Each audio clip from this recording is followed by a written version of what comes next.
స్వామి మాకు చాలా అంటే సామాన్యులు కూడా డౌట్ ఏంటంటే మీరేమో జాతకం చెప్తారు, న్యూమరాలజిస్ట్ ఒక ఆయన చెప్తారు, చేయి చూసి చెప్పేవాళ్ళు ఉన్నారు, ఫేస్ చూసి రీడింగ్ అంటారు. ఏది నమ్మాలో అర్థం అవ్వట్లేదండి మాకు. అంటే మనకు ప్రామాణికము న్యూమరాలజీ అనేది మన దేశానికి సంబంధించింది కాదు జనరల్గా, అంటే సంఖ్యాశాస్త్రము అంటారు. బట్ మీకు అక్యూరెన్సీ అనేది జ్యోతిష శాస్త్రంలో వచ్చినంత అక్యూరెన్సీ మీకు దేంట్లో కూడా రాదు. అంటే పామిస్ట్రీ, అష్ట సాముద్రికము, అలాగే ఫేస్ రీడింగు, అలాగే సంఖ్యాశాస్త్రము, అలాగే జ్యోతిష శాస్త్రము. కానీ ఈ పై మూడిట్లలో మీకు ముఖాన్ని చూసి, చేతి చూసి, అంటే చేతి రేఖలు చూసి, నెంబర్ చూసి చెప్పడము అనేటువంటిది డిఫరెంట్ కైండ్ ఆఫ్. బట్ ఒక వ్యక్తి పుట్టినటువంటి జాతకాన్ని, పుట్టిన సమయాన్ని, అలాగే తేదీని, లగ్నాన్ని అంచనా వేసి చెప్పేది జ్యోతిష్యం. సో జ్యోతిష్యం అనేటువంటిది మీకు అక్యురేట్గా వస్తుంది. మిగతా వాటి మీద తీసుకుంటే అక్యురేట్గా వస్తుంది. ఇప్పుడు ఎగ్జాంపుల్ సౌరమానాన్ని బేస్ చేసుకొని, చాంద్రమానాన్ని బేస్ చేసుకొని జాతకాలు ఉంటాయి. ఇప్పుడు సౌత్ ఇండియా, దక్షిణ భారతదేశంలో మనం చాంద్రమానాన్ని బేస్ చేసుకొని మనం జాతకాలు చెప్తాము. సో చాంద్రమానే అని మనం స్టార్ట్ చేస్తాం. కానీ సౌరమానానికి వచ్చేటప్పటికి నార్త్ ఇండియాలో వాళ్ళు ఏం చేస్తారు అంటే రవి కర్కాటక రాశి స్థితే, రవి మకర రాశి స్థితే అని చెప్పి మాట్లాడతారు. సో వాళ్లకు మనకు తేడా ఏముంటుంది అంటే, ఇప్పుడు ఉదాహరణ మీరు ఇంగ్లీషు క్యాలెండర్ అనేది ఒకటి ఉంటుంది మనకు. అంటే మీరు జాతకాల గురించి బుక్కిలో చూస్తే జనవరి 20 నుండి ఫిబ్రవరి 20 మధ్యలో పుట్టిన వాళ్ళందరూ ఒక రాశికి వస్తారు. ఫిబ్రవరి 20 నుండి మార్చి 20 వరకు పుట్టిన వాళ్ళందరూ ఒక రాశి వస్తారు. సో వాళ్ళందరినీ ఆ రాశి ఏ రాశిలో ఉందో ఆ రాశిని బేస్ చేసుకొని వాళ్ళు జాతకాలు చెప్తారు. సో దాంట్లో కొన్ని లక్షల మంది పుట్టుంటారు. అంటే నాకు తెలిసి ఒక రాశిలో ఒక నెలలో ఎన్ని కోట్ల మంది పుట్టుంటారు. అవునండి, అంతే కదా. ప్రపంచవ్యాప్తంగా పక్కన పెడితే భారతదేశంలోనే ఎన్ని కోట్ల మంది పుట్టుంటారు, ఎన్ని లక్షల మంది పుట్టుంటారు. కానీ మనకు జ్యోతిష శాస్త్రం ఏం చెప్తుంది, ఒక లగ్నంలో మహా పుడితే 7 లేదా 40 మంది అంటుంది. సో మనం ఇక్కడ అనలైజ్ చేయడానికి చాలా తక్కువ మంది ఉంటారు. సో మనం డిసైడ్ చేయడానికి తక్కువ మంది ఉంటారు. కానీ అదే మనం వేరే వాళ్ళ గురించి మాట్లాడాలి అంటే అది వేరే. సో నా ఉద్దేశం ప్రకారము జ్యోతిషం అనేది అక్యురేట్ ఉంటుంది, పర్ఫెక్ట్గా చెప్పొచ్చు. కారణం ఏంటంటే పుట్టిన సమయాన్ని కనుక కరెక్ట్గా మనకు వాళ్ళు చెబితే ఖచ్చితంగా జాతకం అనేటువంటిది ఖచ్చితంగా వస్తుంది. ఒకవేళ పుట్టిన సమయం సరిగ్గా లేకపోతే ఖచ్చితంగా జాతకం అనేటువంటిది అటు ఇటుగా తారుమారయ్యే అవకాశం ఉంది. పుట్టిన జాతకం అంటే బిడ్డ బయట అంటే ఇలాగా ఇప్పుడు సిజేరియన్ ఆపరేషన్ ఉన్నదండి, ఇలా కట్ చేసిన తర్వాత వచ్చినప్పుడు టైం అంటారా, ఎలా అంటే ఏ టైం అంటారు? కరెక్ట్గా బిడ్డ బయటకు వచ్చిన సందర్భం, మొత్తం బేబీ అంతా బయటకు వచ్చినటువంటి సందర్భం, ఆ టైం మనం చూసుకుంటాం. అదే అండి, ఆ టైం. చాలా మంది ఈ రోజుల్లో ఏం చేస్తున్నారు, సిజేరియన్ ఆపరేషన్ పెట్టుకున్నారు. అవును, దానివల్ల మరి జాతకం మరి వీళ్ళు టైం పెట్టుకున్నారు. మనం పెట్టుకుంటున్నాము అని మనం డిసైడ్ అవుతున్నాం. కానీ ఆ టైంకి ఉమ్మనీరు తగ్గడమో, లేదంటే 2 గంటల ముందే ఉమ్మనీరు తగ్గడమో, లేదంటే డాక్టర్ అటో ఇటో రావడమో, చాలా రకాల సమస్యల వల్ల మీకు ఆ లగ్నానికి వాస్తవంగా మీకు ఏమవుతుందంటే, చాలా వరకు ఇక్కడ ప్రాబ్లం ఏమవుతుంది అంటే, అసలు ఈ సమాజంలో ప్రచారం చేసేవాళ్ళు చాలా విచిత్రంగా ఉన్నారు. అసలు సిజేరియన్ ఆపరేషన్ చేయాలి అంటే ఒక తల్లికి, గర్భంతో ఉన్న ఒక తల్లికి సిజేరియన్ ఆపరేషన్ చేయాలి అని ముహూర్తం మనం పెడుతున్నాం కరెక్టే. కానీ ముహూర్తం పెట్టేటువంటి పండితుడు దేన్ని బేస్ చేసుకొని పెడుతున్నాడు అనేది ముఖ్యం.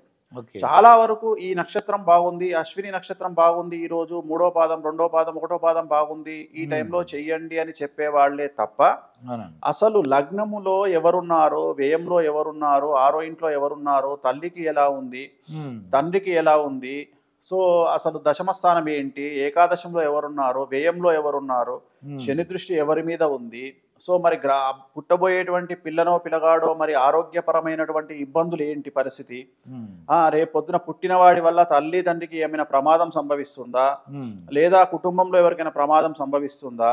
సో ఇన్ని రకాల సమస్యలు అనలైజ్ చేయాలి అంటే ఆ పుట్టబోయేటువంటి లగ్నాన్ని ముందే డిసైడ్ చేయాలి. ఆ లగ్నాన్ని డిసైడ్ చేసిన తర్వాతనే ముహూర్తం పెట్టాలి. కానీ నాకు తెలిసి 99% మంది పండితులు అంతవరకు వెళ్ళరు. చాలా వరకు నక్షత్రాన్ని బేస్ చేసుకొని మాత్రమే చెప్తారు.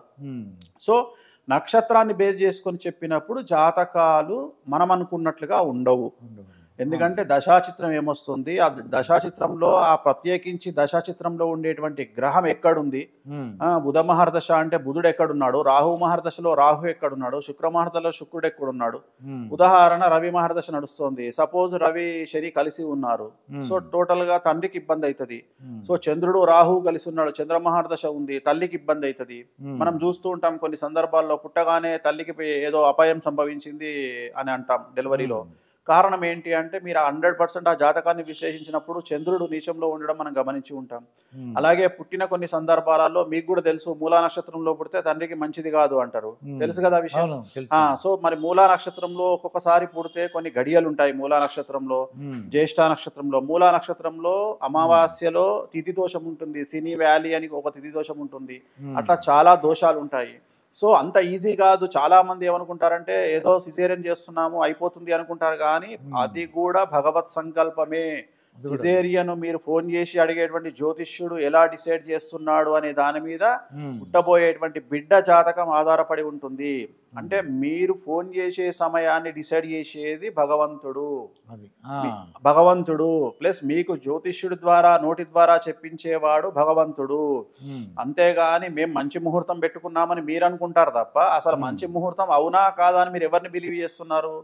జ్యోతిష్యుడిని బిలీవ్ చేస్తున్నారు. అసలు జ్యోతిష్యుడు అనేవాడు ఆ సమయంలో ఆయన జాతకం ఎలా ఉంది, ఆయన మానసికమైన పరిస్థితి ఎలా ఉంది, తను కూల్ గా ఉన్నాడా, తను కమర్షియల్ యాంగిల్లో ఉన్నాడా, తను ఫోన్ చేసిన వ్యక్తితో సవివరంగా మాట్లాడగలిగినటువంటి పరిస్థితిలో ఆ జ్యోతిష్యుడు ఉన్నాడా, ఇన్ని వ్యవహారాలు ఉంటాయి. కంగారుగా మాట్లాడిస్తా మరి అంతే. ఇప్పుడు ఏముంది, ఇట్లా ఫోన్ చేసాను చూడ, ఓకే అమ్మా అశ్విని బాగుందమ్మా రేపు చేసేయండి, అది తప్పు కదా. అమ్మా నాకు 1 hour సమయం ఇవ్వండి, నేను మొత్తం లగ్నాన్ని వెతుకుతా, దశాచిత్రాన్ని చూస్తా, మళ్ళీ మీ ఇంట్లో మేషరాశి అంటున్నారు, కన్యారాశి కానీ వృశ్చిక రాశి వాళ్ళు కానీ ఉంటే షష్టాష్టకాలు అవుతాయి, మరి చాలా ప్రాబ్లం అవుతుంది. మరి వృషభ రాశి అయితే తులారాశి వాళ్ళు ఉంటే షష్టాష్టకాలు అవుతాయి. సో ఇవన్నీ అనలైజ్ చేయాలి కదా. ఇవన్నీ అనలైజ్ చేయకుండా బ్లైండ్ గా ముహూర్తం పెట్టేసి ఇచ్చేసి ఇంకా చాలా బాగుంటుంది అంటే అదే చెప్తున్నా, అదే తప్పు. సమాజంలో జరిగే తప్పు అదే. సో మనం అనుకుంటున్నాం సిజేరియన్ అని, కానీ సిజేరియన్ ని కూడా కమాండ్ చేసేది భగవంతుడు. అది నేను చెప్పే పాయింట్. వేణుస్వామి గారు ఎవరన్నా వాళ్ళు అంటే ఒకసారి డాక్టర్ గారు ఏం చెప్తారంటే అండి, అమ్మా నీకు 2 days 3 daysలో ఆపరేషన్ చేయాలి, కొద్దిగా తేడా ఉంది, నువ్వేం టైం పెట్టుకోమంటారు. అప్పుడు మిమ్మల్ని అప్రోచ్ అవ్వచ్చు అంటారు మిమ్మల్ని. చాలా మంది అప్రోచ్ అవుతారు, కానీ మళ్ళీ డాక్టర్లే మారుస్తారండి.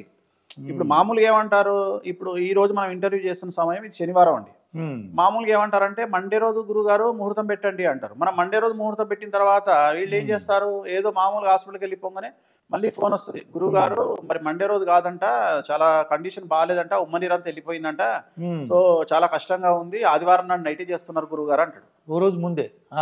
అప్పుడు ఇంకా ముహూర్తం పెట్టడానికి అవకాశం ఎక్కడిది అంటే, ఇప్పుడు మన ముహూర్తం మనం పెడదామని డిసైడ్ చేసుకుందాం సోమవారం అని అంటే మరి మన ముహూర్తం చెల్లనట్టే కదా, అంటే భగవంతుడు ఇంకేదో తలిచాడు కదా.